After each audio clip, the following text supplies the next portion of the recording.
There are stories the world remembers and stories it buries. But some stories refuse to stay buried. They rise again, like the echoes of bells long fallen silent. A whisper from the crypts of history, asking to be heard. This is one such story. In the year 897, in the heart of Rome, the Vatican prepared for a trial unlike any other. It would not be held in secret. No, this trial would unfold in the full light of a grand basilica, under the gaze of bishops, guards, and nobles. But the accused was not alive. He could not speak. He could not defend himself, because the man on trial was already dead. His name was Pope Formosus, once the Holy Father of the Church, now a lifeless body pulled from the earth, dressed again in sacred robes, and placed upon a throne to face judgment. Candles flickered in the vast cathedral. The air was heavy, smelling of wax, incense, and decay. Those who stood close to the throne could not help but avert their eyes from the hollow sockets of the corpse that now wore the garments of heaven. And yet, the crowd did not leave. They stayed in silence, because what was happening before them was not a play or a punishment. It was a message carved in madness, spoken through ritual and fear. For years, Rome had been drowning in chaos. The Church, once a pillar of divine order, had become a battlefield of ambition and revenge. Popes rose and fell like empires, each one claiming God's favor, each one leaving behind another wound. And when Formosus died, those wounds did not heal. They festered. They whispered his name. His enemies said he had betrayed the Church, that he had coveted power that was never his to take. And so, months after his death, his successor, a furious and unstable pope named Stephen VI, decided that death was no escape. Justice, he said, must reach beyond the grave.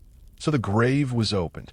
Imagine the sound, the shovels striking old soil, the murmur of priests reciting prayers they barely understood. The coffin creaked as it rose, and inside, the remains of a pope, skin drawn tight, bones still wearing the seal of Rome. They carried him through the city like a relic, a grotesque procession that turned every head. Some crossed themselves. Others whispered that this was heresy, but none dared to stop it. By dawn, the basilica was prepared. The throne stood waiting. Silks were draped, candles lit, and a guard of honor lined the marble floor. Then came the dead pope, his body seated upright, his fingers arranged to mimic a blessing. And thus began the Cadaver Synod, the trial of the dead. A priest was assigned to speak on behalf of the corpse, as if the dead could plead his case. Pope Stephen, trembling with anger and zeal, stood before him and demanded answers. Why did you betray your office? Why did you dare to sit upon the throne of St. Peter? But of course, no answer came. Only silence, a silence so deep that even the guards shifted uncomfortably in their armor. Some say the candles flickered harder then, as if something unseen stirred in the air. Others say the body seemed to tilt slightly forward, like it was listening. And through that silence, you could almost feel Rome itself holding its breath. Outside the basilica, the Tiber River moved quietly under the bridges, carrying centuries of prayers and sins. No one knew that this night would become one of the darkest chapters in Vatican history. A moment so strange, so unspeakable, that later popes would try to erase it from memory. But memories have a way of surviving, even beneath stone and silence. Truth lingers, and the truth of this night was simple. Rome had turned its back on the living and chosen to judge the dead. As the candles dimmed, and the murmur of the crowd grew heavier, the corpse of Pope Formosus sat motionless on his throne, a symbol of everything Rome had become, holy and haunted. Before the corpse was brought to judgment, Rome itself was already a ghost. In the late 9th century, the city that once ruled the known world was a shadow of its former glory. Marble pillars crumbled under ivy and time. Once golden domes were streaked with soot and rain, and at night, wolves roamed the edges of the city walls. where the empire's legions had once marched in triumph. The old empire was gone, but the hunger for power had not vanished. It had only changed hands. Now, that power rested not in emperors, but in the men who wore robes instead of crowns, the popes of Rome. Yet these popes were not saints carved in stone. They were men, and men in chaos will always find enemies. When Formosus first rose through the church, he was known as a diplomat, intelligent, quiet, a man who could calm tempers between kings. He spoke softly but carried a strange kind of gravity, as if his faith ran deeper than politics. But in Rome, even faith could be a weapon. The Vatican of that age was not one voice, but many, a council of rival bishops, each backed by powerful families who ruled the streets like kingdoms. There were Roman nobles, Frankish kings, and emperors of the Holy Roman Empire, all fighting to place their chosen pope upon the throne of St. Peter, to where the papal crown was not only a sacred duty, it was a claim to divine authority, a key to control the hearts and minds of nations. And Formosus, quiet as he was, stood in the middle of that storm. He had once been exiled, accused of treason, ambition, even of coveting the papacy itself. He fled Rome for years, living as a wanderer, a ghost of a priest moving between broken kingdoms. But fate, or perhaps something darker, brought him back. In 891, he was elected pope. The same Rome that had banished him now raised him to its highest seat. Perhaps it was forgiveness, perhaps it was strategy, or perhaps the city had simply grown tired of fighting. For a moment, under his brief rule, peace seemed to return. Churches were rebuilt. Diplomats returned to Rome. For the first time in decades, the Vatican breathed without the smell of smoke and blood. But peace in Rome was always an illusion. In the shadows, his enemies waited. There were whispers that Formosus favored the Germans, that he had betrayed the Roman families by siding with distant kings. Others said he had crowned the wrong emperor, that he had dared to choose between mortal powers, when a pope was meant to serve only heaven. Every blessing he gave became a reason for accusation. Every decision was a spark in the dry grass of politics. And when Formosus died suddenly in 896, his enemies did not mourn. They saw opportunity. Within months, another pope took the throne, a man named Stephen VI. Stephen was not remembered for kindness. He was remembered for rage. Some said he was unstable, haunted by paranoia. Others whispered he had been manipulated by the same nobles, who once sought Formosus' destruction. Either way, his mind turned toward vengeance. And so began the plot, to undo everything Formosus had ever done, not just in life, but even in death. Stephen decreed that the dead pope had never been a true pope at all, that every act, every blessing, every word spoken under Formosus' reign was to be erased. But erasure was not enough. He wanted a spectacle, a warning. He wanted the world to see what happens to those who challenged the wrong power in Rome. So the command was given: exhume him, open the tomb, bring forth the corpse of the man who once sat on the throne of Peter. And as the city prepared for that grim ceremony, a strange unease spread through its streets. Some said the bells rang differently that night. Others claimed to have heard footsteps in the catacombs, where none should walk. The priests who served at the basilica began to dream of cold hands and unspoken confessions. And deep within the Vatican's walls, a man named Stephen, once a servant of God, waited in the flickering glow of his chamber, writing the charges that would soon be read to a corpse. Outside, the river carried the moonlight, like a thin blade across the water. Rome slept uneasily, not knowing it would soon wake, to watch the dead stand trial among the living. To understand the trial of the dead, one must first understand the man they dug from the earth. Because before he became a corpse on a throne, Formosus was a man of flesh, breath, and quiet ambition. He was born in Rome around the year 816, a time when the city was old and tired, and faith was both a light and a weapon. From his earliest years, he was drawn to the church not for power, but for the strange calm it offered amidst chaos. He was gifted with language, his voice soft, deliberate, persuasive. People said he could make enemies listen and turn anger into reason, in an age when words could save kingdoms. Formosus' gift was rare and dangerous. He rose through the ranks not by wealth or blood, but through patience and diplomacy. He became Bishop of Porto, one of the most ancient seats near Rome, a post of great influence, a gate between the holy and the political. But the church was never free of politics. Even holiness had borders, and the higher he climbed, the more he saw the world beneath the altar, a world of whispered alliances, of oaths that could be bought, of crowns blessed in exchange for loyalty. When the emperor in the north sought the church's blessing, it was Formosus who was sent to negotiate. He moved between courts like a shadow, between kings who smiled in daylight and plotted in candlelight. He was too skilled, too useful, and in Rome, that was often a curse. Because when you carry the confidence of kings, you also carry their enemies. Soon, voices in the Vatican began to twist his name. They said he sought too much, that his ambitions were not holy, but worldly. They accused him of coveting the papal throne, a crime of spirit and of pride. Under Pope John VIII, those whispers became law. Formosus was excommunicated, banished from the church he had served for years, a priest without a flock, a bishop without a city. And yet, he did not fight. He vanished quietly, like a man retreating into prayer. No army defended him. No banners were raised in his name.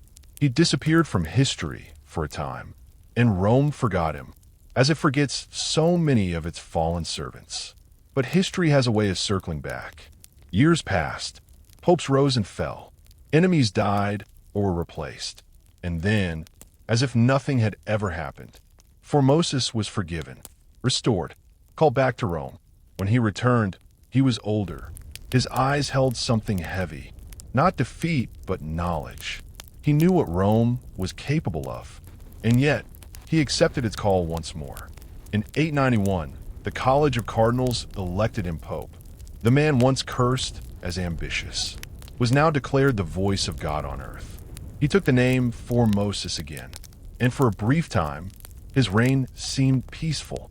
He mediated between kings, repaired broken alliances, and tried, perhaps naively, to bring dignity back to the papacy. But peace never lasts long in Rome. Formosus crowned Arnulf, a German ruler, as Holy Roman Emperor, to his enemies in Italy. This was treason. They believed the papal crown should never rest on a foreign head. They called him a traitor to his own land. Old grudges returned like smoke, and behind every blessing he gave, a dagger waited in the dark. By the spring of 896, his health began to fail. Some said poison, others said exhaustion. Whatever the cause, his body weakened, and his voice grew faint. As he lay dying, the streets outside were restless. The nobles who hated him waited for the bells to toll, and when they did, when Rome announced the death of Pope Formosus, there was no mourning in the palaces, only whispers. He was buried quietly in St. Peter's Basilica, a simple grave for a complicated man. His body laid to rest beneath the stones of the church he served. But rest was not what waited for him. In less than a year, his tomb would be opened. His bones would see daylight again, and the same city that once bowed to him would soon point fingers at his corpse and call it guilty. Some say that even before his exhumation, strange things were seen near his grave. A candle that would not stay lit, a shadow that lingered long after the priests had gone. Perhaps superstition, or perhaps Rome itself knew that this story was not over, because in a city where faith and power slept side by side, the line between divine justice and madness was thinner than a breath, and soon that breath would stir the dust. Around the tomb of Pope Formosus, it began before dawn, a night when the moon hung low and red over Rome, and the air felt thick as though even heaven was watching. The order had been given. The tomb of Pope Formosus was to be opened. In the silence of the Vatican crypts, a handful of men gathered, priests, guards, and grave diggers, their faces lit only by the dull glow of wax candles. They did not speak. They did not dare to, because what they were about to do was unlike anything the church had ever done before. The stone slab was lifted. Dust fell like ash. A stale breath of air escaped the darkness below. The last sigh of a man dead for nearly a year. The priests made the sign of the cross, but their hands trembled as they did it. Then came the creak of wood as the coffin was raised. It was carried up, step by step, from the depths beneath the basilica to the open hall above, a place meant for prayer, not desecration. When they opened the lid, time seemed to hold its breath. Inside lay the remains of Pope Formosus, skin drawn thin like parchment, bones sharp against the folds of decaying silk. His ring still clung to his finger, its gold darkened by the touch of the grave. Some turned away, others whispered prayers, but one man watched without blinking. Pope Stephen VI.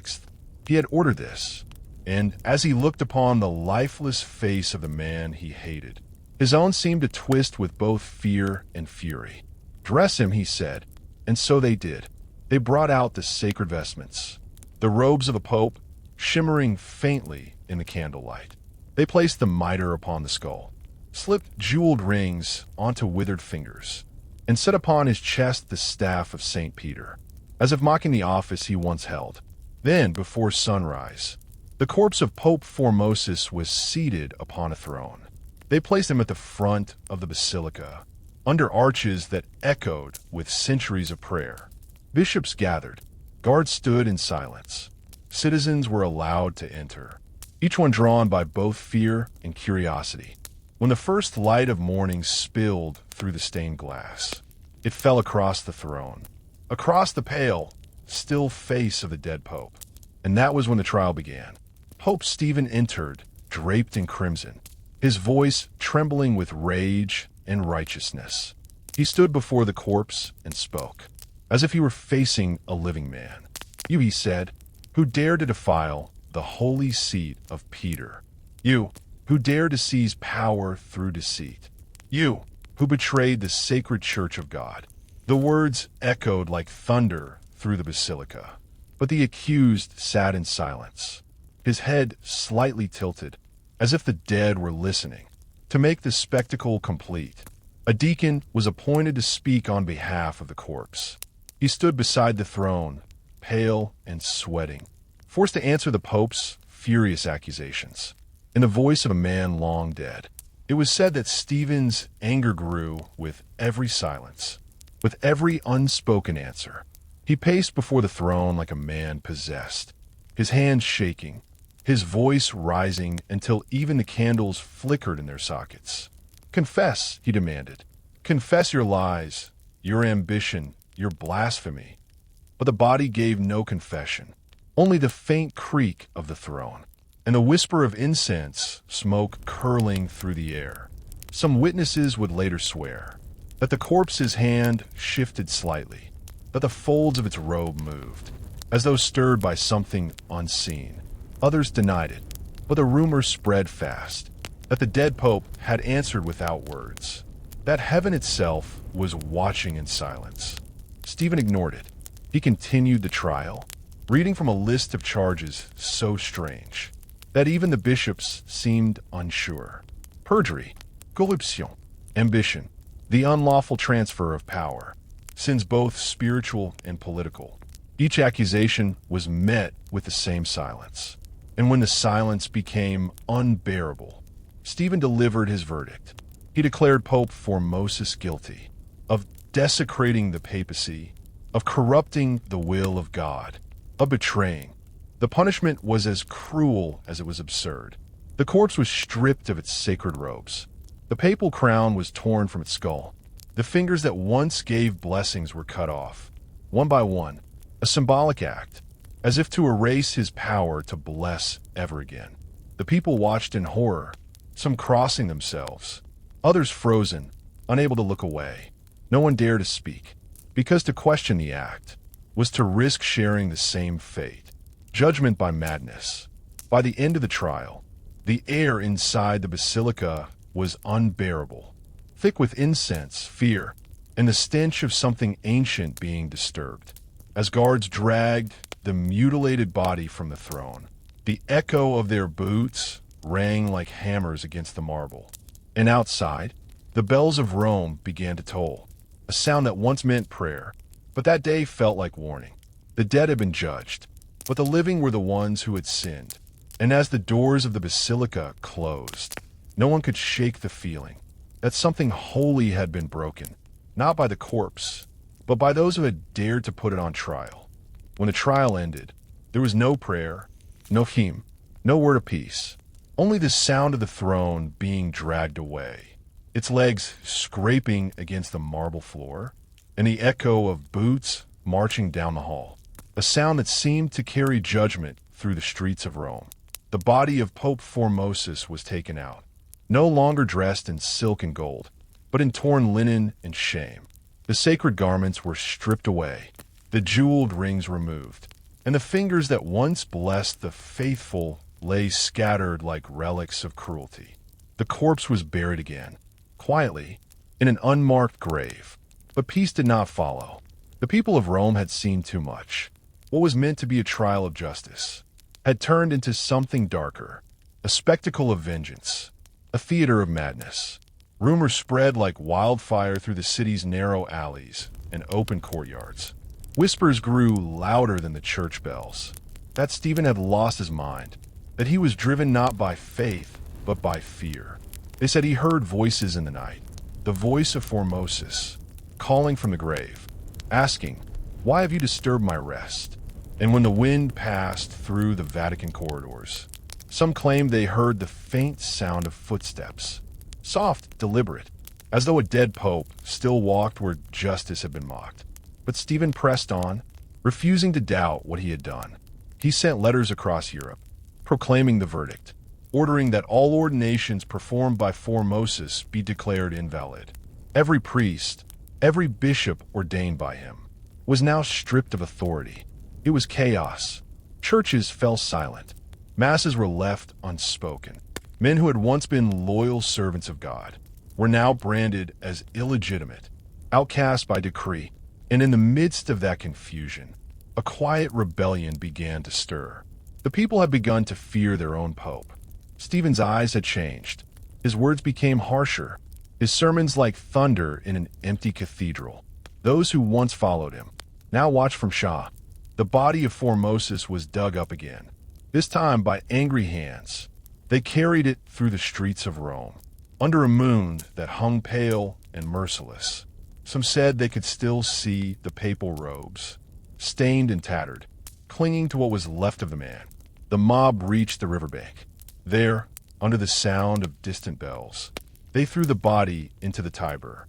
The current took it, spinning, drifting, disappearing beneath the black water, as if Rome itself wished to wash away the sin.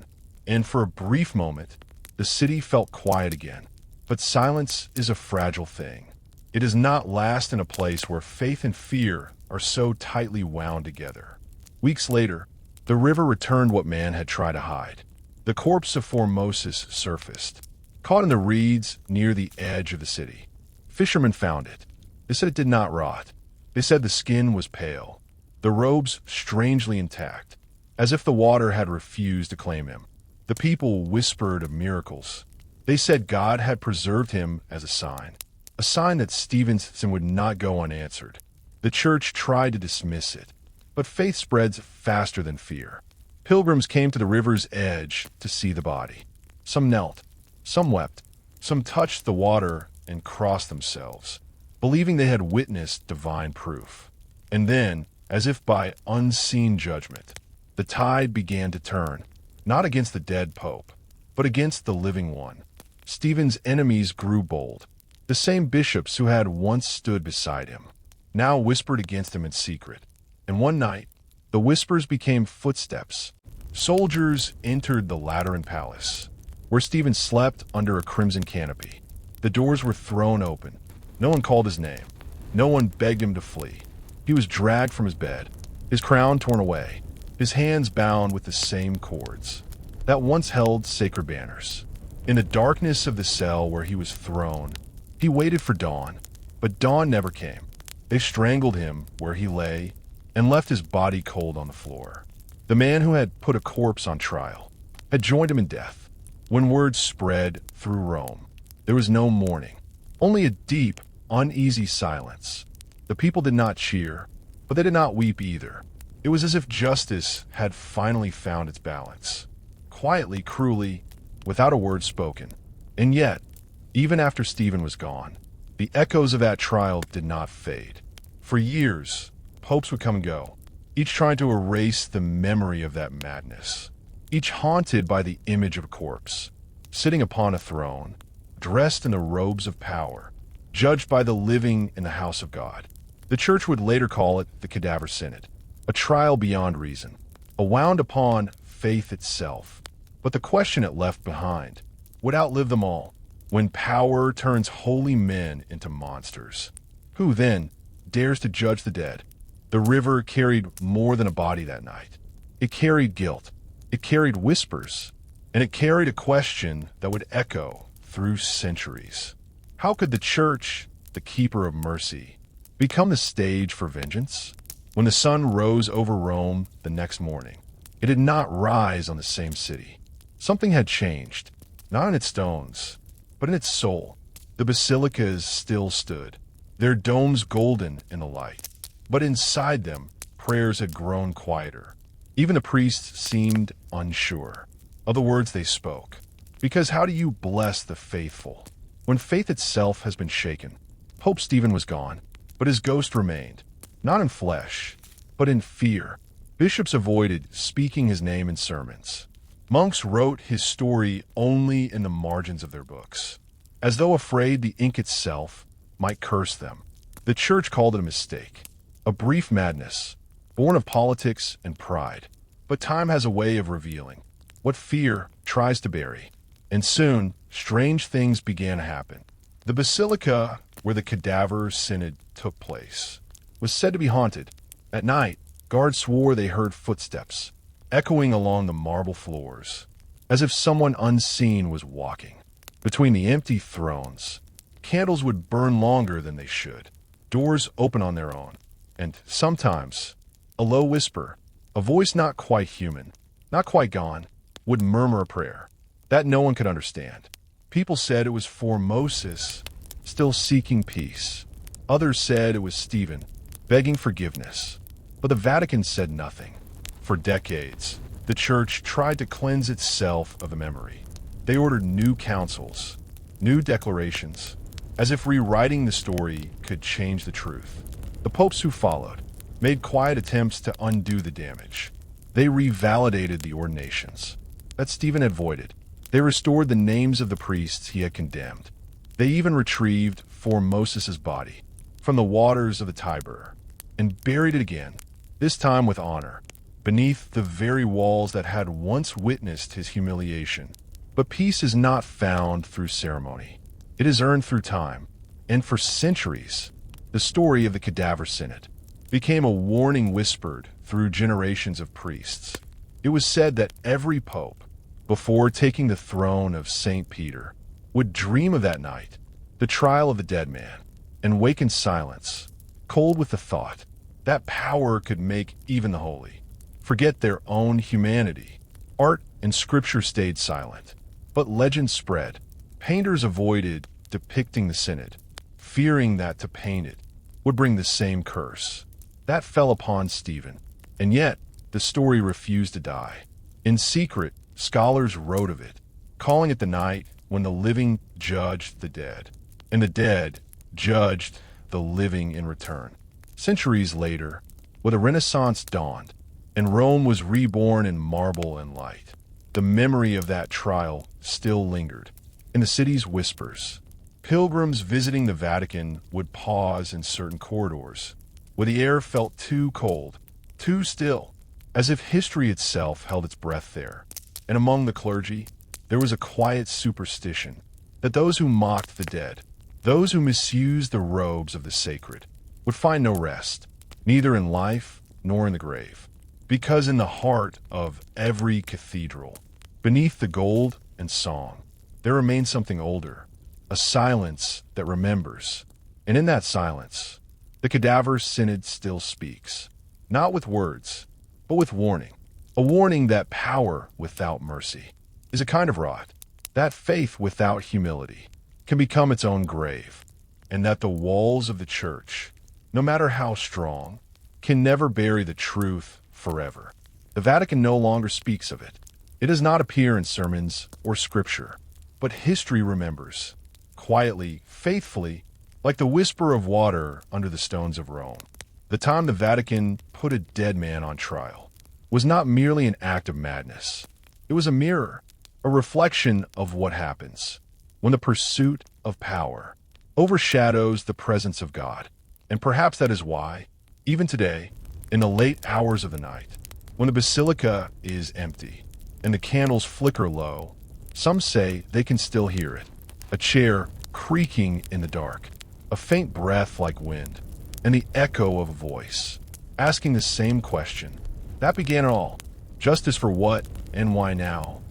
For centuries after the Cadaver Synod, Rome tried to forget. The marble floors were cleaned, the incense burned again, and the throne where a corpse once sat was polished until it shone like new.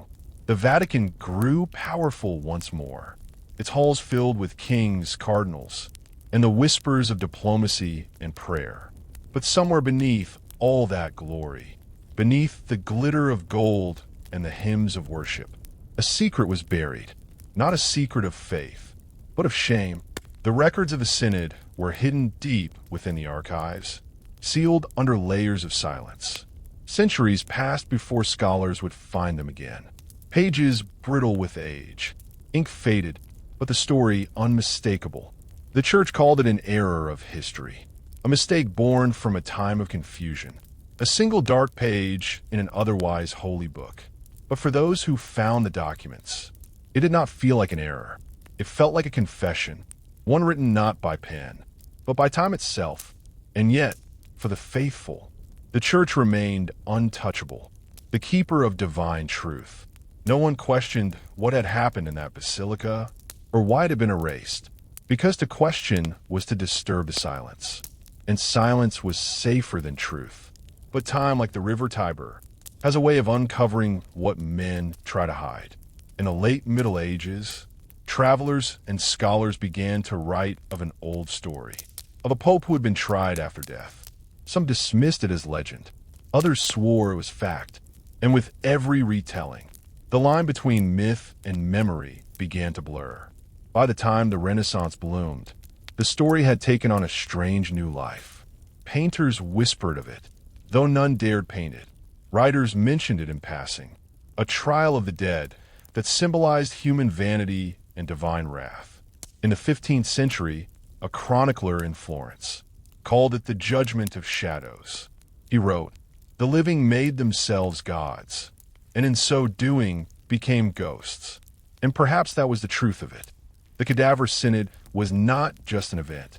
It was a mirror, a reflection of every moment in history, when men mistook power for purpose and authority for faith.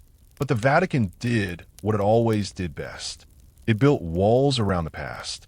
By the 17th century, the story was nearly gone. Priests no longer spoke of it. Theologians brushed it aside as a rumor unfit for the ears of the faithful. Even when historians pressed for answers, the official records said little. The Synod was reduced to a few careful lines. An unfortunate incident, unworthy of repetition. But history has a pulse, and even silence cannot kill it. In the 19th century, as scholars dug through the Vatican's archives, the truth returned.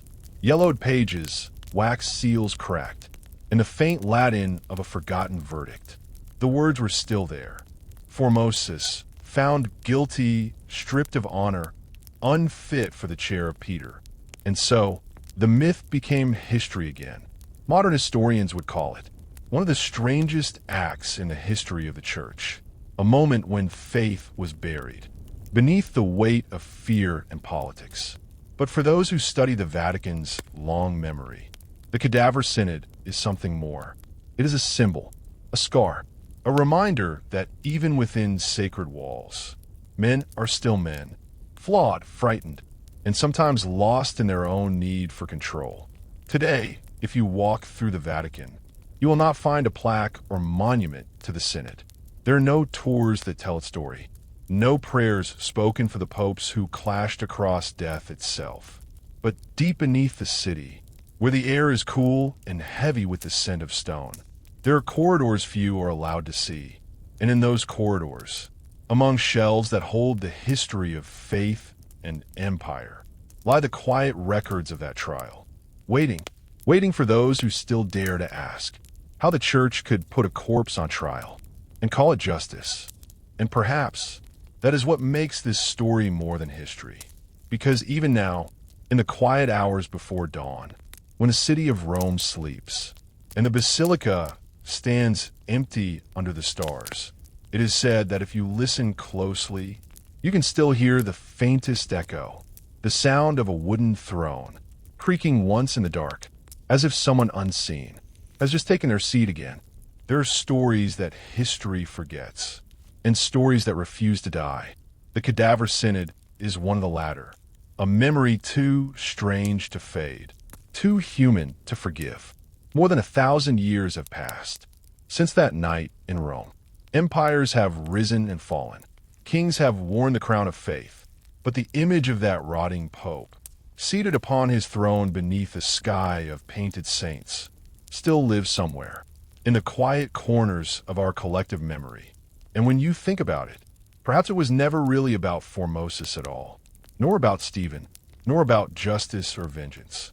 Perhaps it was about us, about what happens when fear wears the mask of faith and power calls itself divine. Because the Synod was not a moment of madness. It was a mirror. It showed how fragile holiness can be when placed in human hands, how easily love becomes law, and law becomes punishment. How men who once prayed for mercy can become the architects of cruelty. And maybe that is why the story of the Cadaver Synod feels so unsettling. Not because of what they did to the dead, but because of what it reveals about the living. The basilica where it happened still stands today. Tourists walk its halls, their footsteps echoing softly against the same marble. They look up at the vaulted ceilings, at the gold and stone, unaware that beneath their feet lies the memory of a trial too dark to name. If they were to stop and listen, just for a moment, they might hear it, not the voice of the dead pope, but the faint whisper of truth that still drifts through time, that even the greatest faith can be shaken by pride, that even holy men can lose sight of holiness, and that every throne, no matter how divine, is only borrowed, never owned. In the centuries that followed, the church would heal, but never fully forget.